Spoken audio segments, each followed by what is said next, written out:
Assalamualaikum warahmatullahi wabarakatuh. Hari ini kita bahas persiapan ujian sekolah bagian yang pertama, yaitu materi kelas 10.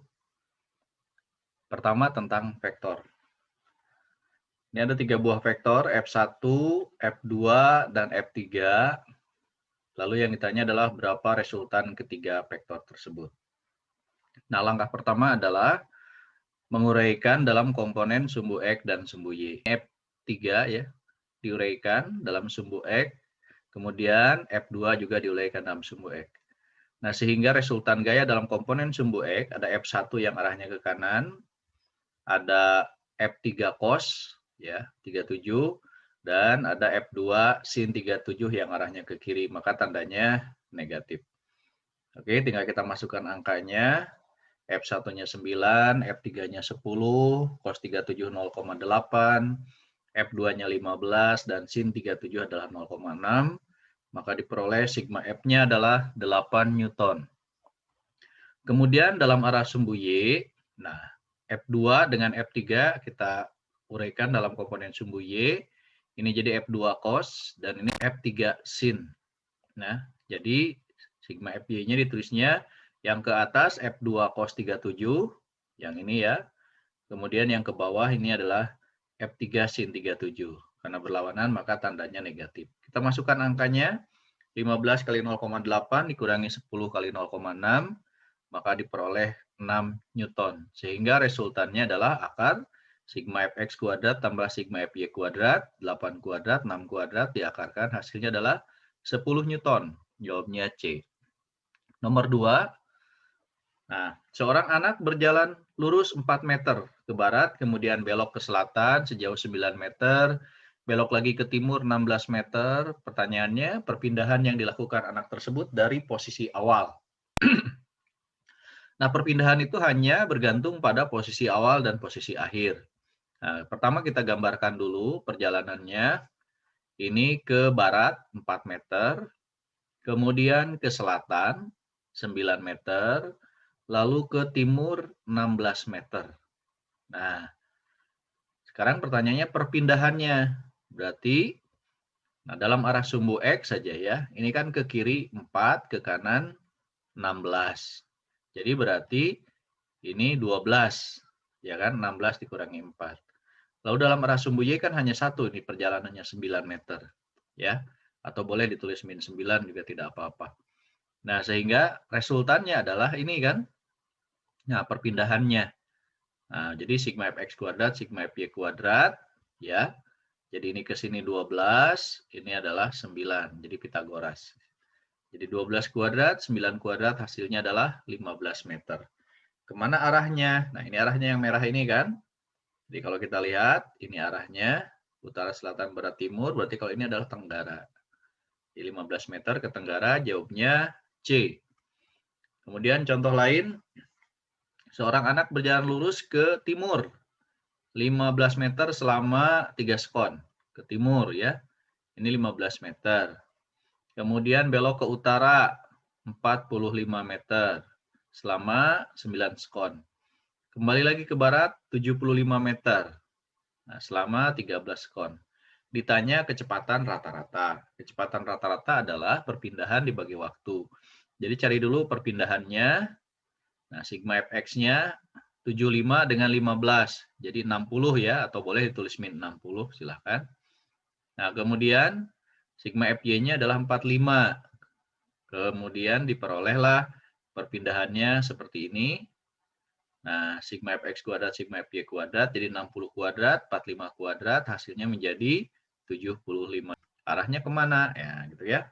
Perpindahannya kita lihat nih, delta S per delta T. 75, waktunya kan tinggal dijumlahkan ini. 3, 9, dan 13, jadi 25 sekon. Jadi diperoleh 3 meter per sekon arahnya. Nah, ini berarti ke barat laut. Jadi jawabannya adalah yang C. Berikutnya adalah tentang GLB dan GLBB. Sebuah mobil mula-mula diam, kemudian mobil dihidupkan, dan mobil bergerak dengan percepatan tetap 2 meter per sekon kuadrat. Setelah mobil bergerak selama 10 detik, mesinnya dimatikan, mobil mengalami perlambatan tetap dan mobil berhenti 10 detik kemudian. Berapakah jarak yang masih ditempuh mobil mulai dari saat mesin dimatikan sampai berhenti? Oke, kita gambarkan dulu dalam bentuk grafik kecepatan fungsi waktu. Ini ya kecepatan dan ini adalah waktu. Mula-mula diam berarti posisinya di 0, kemudian dipercepat, lalu kemudian diperlambat. Jadi grafiknya seperti ini. Ya. Ini dipercepat, kemudian diperlambat. Nah, tadi percepatannya disebutkan 2 meter per sekon kuadrat. Setelah 10 detik, kemudian dimatikan, 10 detik kemudian berhenti. Jadi total waktunya adalah 20 detik. Nah, kemudian ini kecepatannya berapa maksimumnya? Nah, berarti selama 10 detik, percepatannya 2 meter per detik kan 2 kali 10. Berarti sama dengan 20 meter per sekon. Nah, ditanya berapakah jarak yang masih ditempuh mobil mulai saat mesin dimatikan. Jadi berarti mulai dari sini sampai ke sini. Ya, berarti sama dengan setengah dari segitiga ya. Nah, jadi ini yang diarsir ini adalah luasnya sama dengan jarak. Nah, jadi S sama dengan luas arsiran, berarti setengah kali 10 ya. Ini alasnya 10 dan tingginya 20.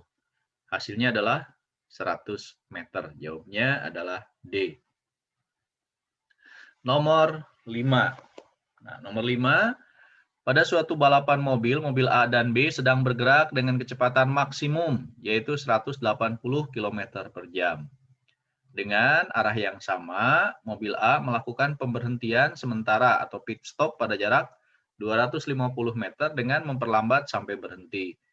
Mobil A melakukan pit stop selama 4 detik dan mempercepat mobilnya sampai kecepatan maksimum menempuh jarak 300 meter. Jarak mobil A dan mobil B, jika mobil B bergerak dengan kecepatan konstan adalah berapa? Nah, kita gambarkan dulu grafiknya. Kecepatan fungsi waktu. Nah, tadi 180 km per jam, ini dirubah dulu ke dalam meter per detik, ya, dibagi 3,6 jadi 50. Nah, jadi maksimumnya 50 meter per sekon. Nah, jadi mula-mula kecepatannya 50 meter per sekon, ini mobil A ya. Kemudian berhenti, diperlambat kan sampai berhenti, ya. Lalu kemudian menempuh jarak 250 meter. Berhenti 4 detik di pit stop, berarti 0 kecepatannya, lalu dipercepat lagi mencapai kecepatan maksimum. Nah, setelah menempuh jarak 300 meter. Nah, oke, sekarang untuk mobil A dulu nih, gambaran mobil A seperti ini. Nah, pertama, yang 250 itu kan jarak. Jarak itu sama dengan luas. Luas ini ya, luas segitiga. Setengah kali alas kali tinggi. Ini ke sini kita sebut T1, maka T1-nya berarti adalah 10 detik. Oke. Nah, sekarang yang ini, yang sebelah kanan. Ini waktunya berapa? Luasnya 300 meter. Sama rumusnya segitiga. Jadi 300 setengah kali alas kali tinggi. Ini kita sebut T2, T2-nya 12. Maka T totalnya akan kita peroleh menjadi 10 tambah 4 tambah 12. Akan berhenti 4 detik ya. Di 26 sekon. Nah, jarak yang ditempuh oleh A, adalah 250 tambah 300, jadi 550 meter. Sementara mobil B kecepatannya tetap 5 V kali T, 50 kali 26 sama dengan 1300 meter. Maka jarak antara mobil A dan B diselisihkan. 1300 dikurangi 550 sama dengan 750 meter. Jadi jawabannya yang D. Berikutnya kita masuk ke soal gerak melingkar. Sebuah benda bergerak melingkar beraturan pada bidang horizontal seperti pada gambar. Nah, pada gerak benda tersebut berlaku 1. Kecepatan linearnya berubah. 2. Kecepatan tangensialnya tetap. 3. Kecepatan sudutnya tetap. 4. Gaya sentripetalnya 0. Pernyataan yang benar adalah nomor berapa saja. Oke. Nah, untuk gerak melingkar beraturan atau GMB ya. Nah, kecepatan linear V ya, nilainya tetap, tetapi kan arahnya berubah. Di sini, di sini, di sini berubah kan arahnya, ya. ketika dia bergerak melingkar itu. Sehingga bisa dikatakan karena arahnya berubah, kecepatannya juga berubah. Berikutnya adalah percepatan tangensial. Percepatan tangensial itu adalah percepatan singgung terjadi karena perubahan nilai kecepatan. Nilainya kan tetap, tidak ada perubahan berarti percepatan tangensialnya 0. Jadi pernyataan 2 salah, pernyataan 1 tadi benar. Kecepatan sudutnya tetap betul. Nah, alfanya 0, kecepatan sudutnya. A tangensialnya adalah alfa kali R, jadi sama dengan 0 tadi. Jadi pernyataan yang ketiga benar. Yang keempat, gaya sentripetalnya adalah V kuadrat per R sama dengan omega kuadrat kali R. Gaya sentripetal itu adalah gaya yang muncul yang arahnya ke pusat lingkaran. Nah, percepatan sentripetal muncul karena perubahan arah. Jadi ada percepatan sentripetal sehingga muncul gaya sentripetal. Jadi tidak 0, tapi ada yaitu V kuadrat per R atau omega kuadrat kali R. Jadi yang benar pernyataannya adalah B ya, nomor 1 dan 3. Kemudian kita masuk ke hukum Newton. Ada balok A dan balok B. Masanya sama 2 kg. Lalu permukaan dan katrolnya licin. Balok B ditarik dengan gaya mendatar 40 Newton. Nah, jadi ini tarik ya. Percepatan balok adalah berapa meter per sekon. Oke, kita lihat. Pertama ini ada gaya berat A ya. Nah, kita gunakan hukum Newton. Sigma F sama dengan M kali A.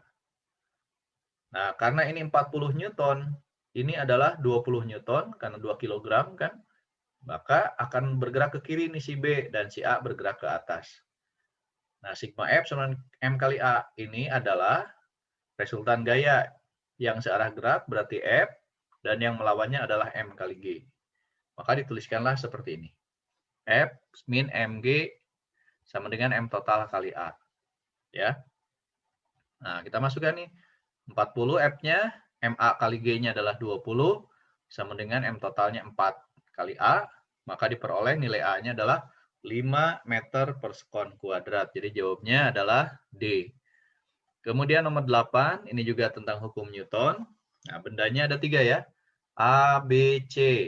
Nah, 3 kilo, 5 kilo, dan 2 kilo ya. Ini 3, ini 5, ini 2. Lalu ini ada koefisien gesekannya 0,2 pada meja ini dengan benda ABC ya. Lalu sistem dibiarkan bebas bergerak, maka tegangan tali pada balok C di sini. Pertama kita cari dulu A, percepatannya. Nah, sigma F sama dengan M kali A. Jadi benda A turun, benda B dan C nanti akan bergerak ke sebelah kanan. Ya. Oke, gaya-gayanya tentu di sini ada gaya berat A, ada gaya gesekan pada C, dan ada gaya gesekan pada B. Nah, sehingga persamaannya bisa dituliskan menjadi WA min F kinetik pada B, min F kinetik pada C, dan sama dengan M total kali A. Nah, tinggal kita masukkan. Nah, ini adalah 30 Newton WA-nya. Ini mu kali N. N-nya sama dengan W, kalau di sini sama dengan berat ya, karena bidang datar. 0,5 kali 50, 0,2 kali 20, sama dengan 10A. 30 dikurangi 10 dikurangi 4. Jadi sama dengan 16. Sama dengan 10A. Maka diperoleh A-nya 1,6 meter per sekon kuadrat.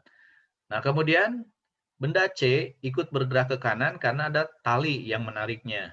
Nah, berapa tegangan talinya? Nah, jadi pada benda C bergerak ke kanan, ditarik oleh tegangan tali, tapi juga ada gaya gesekan yang arahnya ke kiri. Maka persamaannya menjadi T antara B dan C dikurangi kinetik pada C, gaya kinetiknya ya, gaya gesek kinetiknya. Jadi T antara B dan C dikurangi gaya gesek kinetik pada C sama dengan MC kali A. Jadi kita hanya melihat pada benda C saja. Tinggal kita masukkan. Nah, ini T antara B dan C, gaya gesekannya mu kali N. Jadi 4 Newton. Nah, ini 2 kg kali 1,6. Maka diperoleh T-nya menjadi 7,2 Newton. Jawabnya adalah C. Kemudian nomor 9. Ada 3 balok A, B, C. Masanya masing-masing 2, 5, dan 3 kg. Ditanya gaya kontak antara B dan C. Pertama kita lihat keseluruhan sistem. Nah, kita gunakan hukum Newton, sigma F sama M kali A, ya. Tidak ada gesekan, jadi langsung saja. F-nya 2 Newton, M-nya total ya. 10 kg kali A diperoleh A-nya 0,2. Sekarang kita tinjau benda C, ya. Nah, benda C itu bisa bergerak ke kanan karena gaya kontak antara B dan C. Nah, itu kan? Jadi terdorong oleh benda B, jadi ada kontak di situ. Kita sebut FBC yang menyebabkan benda C bergerak dengan kecepatan A. Tinggal kita masukkan angkanya. Massa C-nya 2, A-nya 0,2 diperoleh 0,4 Newton. Jawabnya B. Kemudian nomor 10. Ada 4 gambar. Pertanyaannya, urutan usaha yang dihasilkan dari yang terbesar ke yang terkecil adalah gambar nomor berapa dulu, ya. Nah, untuk usaha rumusnya adalah Fs cos theta. Ya, sehingga untuk masing-masing gambar bisa kita tuliskan. Untuk gambar 1, W-nya adalah F-nya 4, S-nya 10, ya kan? Nah, 4 ini 10, sudutnya 37. Oke, cos 37 adalah 0,8, maka diperoleh 32 Joule. Kemudian untuk gambar yang kedua. Nah, berarti gambar yang kedua ini F-nya 6, S-nya 10, sudutnya 53. Nah, diperoleh 36. Gambar yang ketiga yang ini. Nah, F-nya 6, S-nya 8, tetanya 37. Diperoleh 38,4 Joule. Lalu yang keempat, F-nya 4, S-nya 8, tetanya 53. Diperoleh 19,2 Joule. Maka dari yang terbesar ke yang terkecil, berarti ini yang paling besar ya. 3, 2, 1, 4. Berarti jawabannya adalah E. Lalu nomor 11. Ada balok 10 kg, hendak digeser melalui permukaan bidang miring licin. Usaha yang diperlukan untuk memindahkan benda tersebut adalah, nah, jadi ini nanti kan didorong dengan gaya F. Nah, rumusnya kan W itu F kali S. Kalau F dengan S-nya 0 derajat ya sudutnya. Jadi searah atau sejajar. Nah, sehingga ini untuk mendorong ini sama dengan untuk melawan gaya beratnya. Nah, gaya beratnya kan kalau diuraikan begini. Ini mg, ini ada gaya normal, ini menjadi mg cos, dan ini adalah mg sin. Nah, berarti kalau kita mendorong dalam bidang miring, sebetulnya kita melawan mg sin 37. Maka F-nya bisa diganti menjadi mg sin 37 kali dengan S. Masukkan angkanya. Ya, M-nya 10 kg, kali gravitasi jadi 100, sin 37 0,6, S-nya 10 meter, bidang miringnya 10 meter. Maka diperoleh hasilnya menjadi 600 Joule, jawabannya adalah C. Kemudian nomor 12. Ada bola jatuh dari ketinggian 4,86 meter. Setelah menyentuh lantai, mantul kembali. Pantulan pertamanya adalah 1,62. Jadi kalau ini 4,86, ini 1,62. Lalu nanti mantul lagi, dan seterusnya. Pertanyaannya adalah tinggi pantulan yang ketiga kalau massa bolanya 180 gram. Nah, kita gunakan koefisien restitusi itu adalah sama dengan pantulan pertama dibagi tinggi mula-mula diakarkan, atau boleh akar pantulan kedua dibagi pantulan pertama, atau boleh juga akar pantulan ketiga dengan pantulan kedua dibagi lalu diakarkan. Nah, sehingga dari persamaan ini kita dapatkan H2 per H1 sama dengan H1 per H0. Nah, masukkan angkanya nih. H2, H1-nya 162 cm ya. Kita rubah dulu nih ke cm. Lalu H0-nya mula-mulanya adalah 486. Maka diperoleh pantulan keduanya adalah 54 cm. Ditanya pantulan ketiga, berarti H3 per H2 sama dengan H2 per H1. Kita masukkan lagi, H2-nya 54, H1-nya adalah 162, maka diperoleh H3-nya adalah 18 cm, jawabannya adalah E. Kemudian nomor 13. Nah, ini ada 3 gambar. Gambar 1, benda 3M numbuk benda M yang sedang diam. Ini benda M numbuk benda 3M. Ini benda 3M numbuk lagi benda 3M yang sedang diam. maka urutan kecepatan bola setelah tumbukan mulai yang besar sampai ke yang kecil. Dan tumbukannya tidak lenting sama sekali. Oke, tumbukannya tidak lenting sama sekali, artinya E-nya 0, koefisien restitusinya, dan setelah tumbukan kedua benda nempel, bergerak bersama-sama. Jadi kecepatannya sama. Sehingga bisa dituliskan persamaannya, M1V1 tambah M2V2 sama dengan M1 tambah M2 kali V aksen. Nah, benda duanya adalah diam, maka dituliskannya jadi seperti ini. Nah, ya, V aksen M1 per M1 tambah M2 kali V1. Nah, sehingga untuk gambar 1, kita bisa tuliskan V aksennya menjadi M1-nya kan 3M, M2-nya adalah M. Ya, ini M1, ini M2-nya. Nah, maka diperoleh menjadi 3M per 4M atau 3 per 4 kali dengan V. Gambar 2, kita lihat M1-nya M, M2-nya 3M. Nah, jadi M, ini 3M dan M. Jadi ini 1 per 4M. Nah, ya kan? M-nya coret jadi 1/4 V. Gambar yang ketiga, sama dua-duanya M-nya 3M dengan 3M. Jadi berarti ini 3 per 6 atau 1 per 2 V. Maka urutan dari yang nilainya terbesar adalah 3 per 4 pi, setengah pi, dan 1/4 pi. Jadi berarti urutannya 1, 3, 2. Maka jawabannya adalah yang D. Nah, silahkan lanjutkan ke video berikutnya, yaitu persiapan ujian sekolah bagian yang kedua, materi kelas 11. Jangan lupa like and subscribe. Terima kasih atas perhatiannya. Semoga bermanfaat. Wassalamualaikum warahmatullahi wabarakatuh.